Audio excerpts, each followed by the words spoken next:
Bonjour. Alors, dans cet exemple-ci, que vous pouvez prendre le temps de lire, hein, vous pouvez mettre pause sur la vidéo et lire l'exercice si vous voulez. Euh, on parle d'une surface horizontale sur laquelle se trouve un bloc. Et puis, il y a du frottement pendant les 5 mètres. Donc, on peut dire le frottement ici. Ça, c'est du frottement. Et ensuite, on arrive à un ressort qui sert d'amortisseur. Bon, le frottement va ralentir le bloc un peu, sûrement. Puis ensuite, quand le bloc va arriver, ceci est la situation initiale.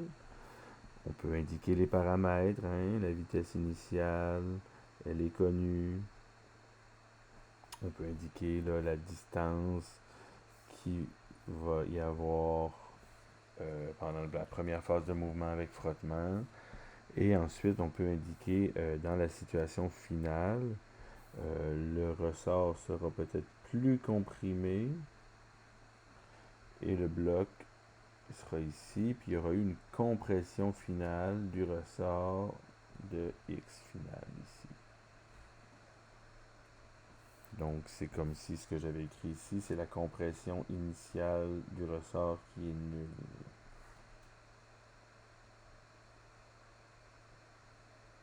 Le ressort, on aurait pu indiquer là qu'il est initialement à sa longueur naturelle. Vous verrez que dans vos exercices, c'est souvent indiqué, là, normalement. OK, ben, surprise, on attaque ça avec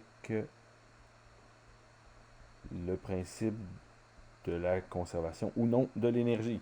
C'est-à-dire que si l'énergie varie, le terme de droite, alors c'est forcément qu'il y a un agent extérieur qui agit sur lui avec une force pour produire un travail qui a fait varier l'énergie.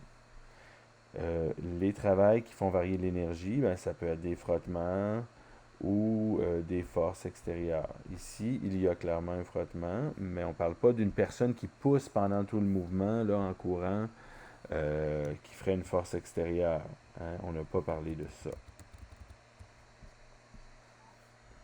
Donc, on aura le travail fait par le frottement. Donc, comme dans l'exemple précédent, on se retrouvera avec le frottement, le déplacement, le cos de 180 degrés. Pourquoi 180 degrés? Parce que le frottement est vers l'arrière, alors que le déplacement, lui, il est vers l'avant. Parfois, les livres utilisent S comme variable pour le déplacement. J'ai utilisé D ici. Donc, à l'étape suivante, on aura moins à cause du cos de 180, mu N et D. Mu N pour le frottement et D. Du côté droit, les variations d'énergie potentielle de gravité, plus les variations d'énergie potentielle de ressort, plus les variations d'énergie cinétique. Donc, un peu comme tout à l'heure, mg avec delta h. mg h final moins mg h initial. La variation de hauteur est nulle. Le bloc reste à la même hauteur. Donc, ce terme-là sera nul. On aura une demi kx final au carré du ressort moins x initial au carré du ressort. Et là, initialement, le ressort était ni étiré ni comprimé. Donc, ce terme-là disparaît. Puis, l'énergie cinétique finale moins l'énergie cinétique initiale. Une demi-mv finale au carré moins une demi-mv initiale au carré. Si on met une demi-m en évidence, on obtient ceci. Et à la fin, à la fin, il est complètement arrêté, donc il n'y a pas de vitesse à la fin. Donc là, on développe le bilan. On pourrait appeler ça un bilan énergétique, hein, Struxi. Puis, on le développe selon le contexte. Et ce qui nous reste à la fin, c'est une demi kx finale au carré moins une demi mv initiale au carré qui égale ce truc-là ici en diagonale. Je vais le réécrire. Là. La normale ici sur le terrain horizontal, euh, la normale est vers le haut, la force de gravité vers le bas, le frottement vers la gauche. Si on écrit l'équation en Y, on aura la dynamique en Y, la somme des forces N moins mg, égale MA qui vaut 0 en Y. Donc la normale égale mg. Ici, la normale est une force qui s'adapte. Des fois, elle vaut mg. Donc j'ai moins mu fois la normale mg fois d qui égale une demi-K fois la compression finale du ressort moins. Le K, là, c'est la constante de rappel du ressort. Ça, c'est le mu ici. Le VI. La masse. OK, donc moins l'énergie cinétique initiale. Donc, ce qu'on peut voir ici, c'est qu'il y a une perte d'énergie cinétique dans le procédé, qu'il y a un gain d'énergie potentielle dans le ressort, et que tout ça va correspondre à ce qui a été enlevé par le frottement. On peut calculer les chiffres. Vous pouvez mettre pause et calculer les chiffres. Moi, c'est ce que je vais faire. Donc, pour le travail fait par le frottement, j'obtiens moins 19,81. Je vous fais remarquer que ce n'est pas le même chiffre qu'on avait eu tout à l'heure, parce que il y a un angle tout à l'heure d'un plan incliné.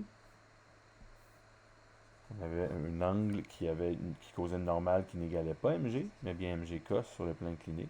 C'est pour ça qu'on n'a pas le même chiffre maintenant. Donc, pour le travail fait par le frottement à gauche de l'égalité, on a obtenu moins 19,81. Ici, une demi fois K qui vaut 100, il reste 50x final au carré.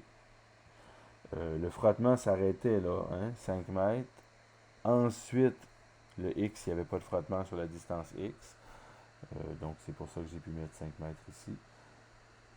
Et l'énergie cinétique initiale, une demi de 4, ça fait 2 fois la vitesse initiale de 5 au carré 25. 2 fois 25, ça fait 50 joules ici. Comme tout à l'heure, on avait la même énergie cinétique tout à l'heure de... ouais, non, c'était pas la même. Désolé pour cette phrase-là. On n'avait pas une énergie cinétique finale initiale tout à l'heure.